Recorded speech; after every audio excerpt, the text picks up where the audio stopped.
Software টেস্টিংয়ের most important একটা part হলো রিপোর্টিং। আপনি সফটওয়্যার টেস্ট করার পরে একটা বাগ রিপোর্ট রেডি করবে বা ইস্যুর রিপোর্ট রেডি করবেন। ওই রিপোর্টের উপর ভিত্তি করে ডেভেলপাররা ইস্যু ফিক্স করবে, বাগ ফিক্স করবে। সো রিপোর্টকে রেডি করার ক্ষেত্রে আপনার সফটওয়্যারে ডিফারেন্ট টার্ম ইউজ করতে হয়, বা আইডেন্টিফাই করার জন্য ডিফারেন্ট টার্ম আছে, ডিফারেন্ট ওয়ার্ড আছে।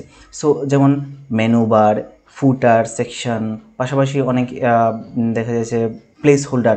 সো অনেক টার্ম রয়েছে। সো এই টার্মগুলো ইউজ করার ক্ষেত্রে যদি আপনি টার্মগুলো না জানেন ইউজ করবেন কীভাবে, সো টার্মগুলো অটোমেটিক্যালি আপনার জানা হয়ে যাবে যদি আপনি HTML CSS জানেন। সো আমি সবসময় বলি যে যারা সফটওয়্যার টেস্টিংয়ে শুরু করতে চায় মাস্ট HTML CSSটা জানা উচিত।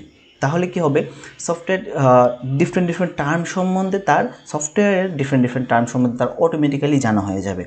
এবং on the other hand most important আরেকটা বিষয় হলো যে সফটওয়্যারের যে ফ্লো বা সফটওয়্যার যে ওয়েতে কাজ করে, একটা বাটন বা একটা অ্যাকশন দেওয়ার পরে ওই অ্যাকশন কীভাবে ব্যাকগ্রাউন্ডে কীভাবে কাজ করতেছে, কোন ইউআরএল থ্রুতে সে আরেকটা পেজে যাচ্ছে, ইউআরএলটা কীভাবে আইডেন্টিফাই করা হয়।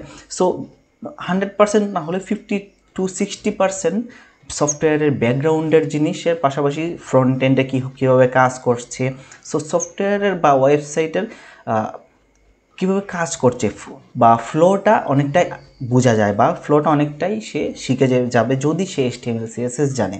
সো HTML CSS জানলে সফটওয়্যার টেস্টিংয়ের বলা যায় যে বেসিক জিনিস যেটা বা বেসিক যে বিষয়টা টেস্টিং স্টার্ট করার জন্য, কেরিয়ার শুরু করার জন্য অনেকটাই সে এগিয়ে যাবে। সো সফটওয়্যার টেস্টিংয়ের ক্ষেত্রে যারা কেরিয়ার শুরু করতে চায় HTML CSS মাস্ট। আদারওয়াইজ আপনি যদি কেউ যদি বলে যে আমি প্রোগ্রামিং পারি বা প্রোগ্রামিংয়ের বেসিক জানি, হোয়াট এভার ইট ইজ, প্রোগ্রামিংয়ের বেসিক জানলেও কিন্তু আপনি ওই সফটওয়্যার ডেভেলপমেন্টের দিকে কিন্তু যাচ্ছেন না।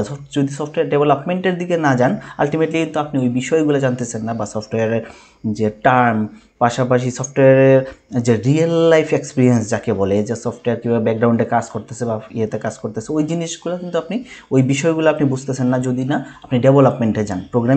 প্রোগ্রামিং শুধুমাত্র প্রোগ্রামিং করে ওই বিষয়টা আপনি বুঝতে পারবেন না। সো HTML CSS কী করে, প্রোগ্রামিং ছাড়াও একজন টেস্টার, প্রোগ্রামিং ছাড়াও যদি সে টেস্টিং শিখতে চায়, প্রোগ্রামিং ছাড়াও একজন মানুষ কী করতে পারবে, সফটওয়্যারের ডেভেলপমেন্টের প্রসেসটা কিছুটা হলেও বুঝতে পারবে, আর যার কারণে সে টেস্টিংয়ের ক্ষেত্রে তার অনেকটাই উপকারে আসবে। সো টেস্টারদের জন্য HTML CSS ছাড়া কোনো ওয়াই নেই, HTML CSSটা অবশ্যই তার জানতে হবে। তো HTML CSS মাস্ট, সাথে যদি জাভাস্ক্রিপ্ট থাকে তাহলে আরও ভালো, তার পুরো ওয়েবসাইট বা সফটওয়্যার ডেভেলপমেন্টের প্রসেসটা জানা হয়ে যাবে। Thank you.